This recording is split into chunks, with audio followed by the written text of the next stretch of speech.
আসসালামু আলাইকুম। আজকে সর্বশেষ সংবাদ জানাবো আমি নুসরাত। প্রথমেই জানিয়ে দেব সংবাদ শিরোনাম। ইরানকে নিঃশর্ত আত্মসমর্পণ করতে বললেন ট্রাম্প। মোদির আমন্ত্রণে ভারতে আসা ইরানি জাহাজকে ডুবিয়ে দিয়ে কি বার্তা দিল যুক্তরাষ্ট্র। কুয়েতের উপকূলে মার্কিন তেলবাহী ট্যাঙ্কারে ইরানের হামলা। যুদ্ধে যুক্তরাষ্ট্র ইসরায়েলকে ভূখণ্ড ব্যবহারের অনুমতি না দেওয়ায় সৌদিকে ইরানের ধন্যবাদ।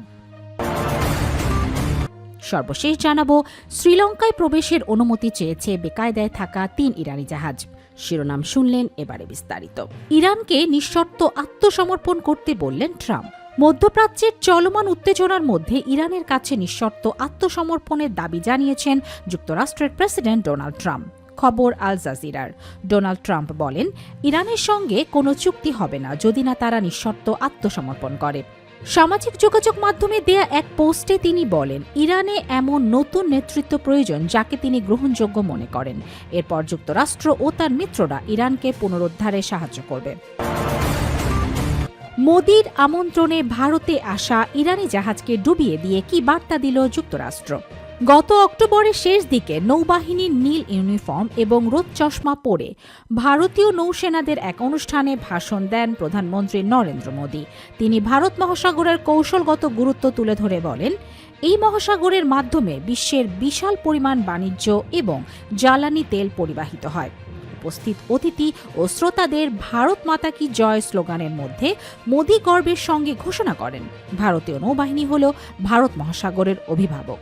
মোদীর ঘোষণায় ৫ মাসের মধ্যে প্রমাণ হল ভারত মহাসাগরের অভিভাবক নিজেই এক অতিথি জাহাজকে রক্ষা করতে ব্যর্থ হয়েছে।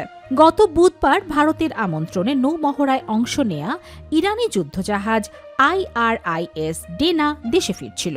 শ্রীলঙ্কার দক্ষিণাঞ্চল থেকে মাত্র ৪৪ নটিক্যাল মাইল অর্থাৎ ৮১ কিলোমিটার দূরে আন্তর্জাতিক জলসীমায় মার্কিন সাবমেরিনের টর্পেডো হামলায় জাহাজটি তলিয়ে যায়। মহড়ার সময় ভারতের রাষ্ট্রপতি দ্রৌপদী মুর্মু নিজেই জাহাজের নাবিকদের সঙ্গে ছবি তুলেছিলেন। তবে জাহাজটি আক্রান্ত হওয়ার পর আনুষ্ঠানিক প্রতিক্রিয়া জানাতে ভারতীয় নৌবাহিনীর একদিনের বেশি সময় লেগেছে। কুয়েতের উপকূলে মার্কিন তেলবাহী ট্যাঙ্কারে ইরানের হামলা। কুয়েতের উপকূলের কাছে একটি যুক্তরাষ্ট্র মালিকানাধীন তেলবাহী ট্যাঙ্কারে তারা হামলা চালিয়েছে বলে জানিয়েছেন ইরানের সেনাবাহিনী। শুক্রবার ৬ মার্চ ইরানের সশস্ত্র বাহিনীর বরাতে এই খবর জানায় আল জাজিরা। ইরানের সশস্ত্র বাহিনী জানায়, তারা কুয়েতের উপকূলের কাছে একটি যুক্তরাষ্ট্রের মালিকানাধীন তেলবাহী ট্যাঙ্কারে হামলা চালিয়েছে। রাষ্ট্রায়ত্ত রেডিও জানিয়েছে, জাহাজটিতে আঘাত হানার পর সেটিতে আগুন লেগেছে। যুদ্ধে যুক্তরাষ্ট্র ইসরায়েলকে ভূখণ্ড ব্যবহারের অনুমতি না দেয়ায় সৌদিকে ইরানের ধন্যবাদ। ইরান যুক্তরাষ্ট্র ইসরায়েলের মধ্যেকার চলমান সংঘাতে সৌদি আরব তার আকাশপথ বা ভূখণ্ড যুক্তরাষ্ট্র ও ইসরায়েলকে ব্যবহার করতে না দেওয়ার যে প্রতিশ্রুতি দিয়েছে, এই কারণেই সৌদি আরবে নিযুক্ত ইরানের রাষ্ট্রদূত আলী রেজা এনায়াতি ইরানের পক্ষ থেকে সৌদির কাছে কৃতজ্ঞতা জ্ঞাপন করে।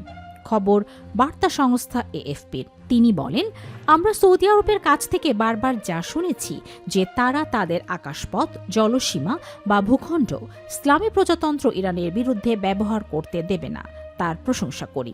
যুদ্ধ শুরু হওয়ার আগে রিয়াদ, তেহরান ও ওয়াশিংটনের মধ্যে উত্তেজনা প্রশমনের কূটনৈতিক প্রচেষ্টার পূর্ণ সমর্থন দিয়েছিল এবং প্রতিশ্রুতি দিয়েছিল যে ইরানের বিরুদ্ধে হামলার জন্য তাদের আকাশপথ ব্যবহারের অনুমতি দেওয়া হবে না। শ্রীলঙ্কায় প্রবেশের অনুমতি চেয়েছে বেকায়দায় থাকা ৩ ইরানি জাহাজ।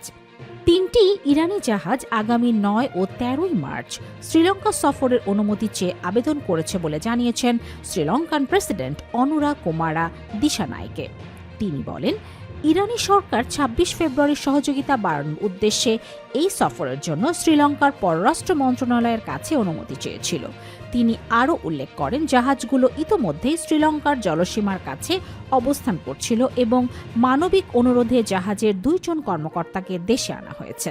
গতকাল বৃহস্পতিবার রাতে অনুষ্ঠিত বিশেষ সংবাদ ব্রিফিংয়ে প্রেসিডেন্ট দিশানায়কে বলেন, চলমান বা ভবিষ্যতের কোনো আন্তর্জাতিক সংঘাতে শ্রীলঙ্কার ভূখণ্ড, সমুদ্র সীমা কিংবা আকাশ সীমা কোনোভাবে ব্যবহার করতে দেয়া হবে না।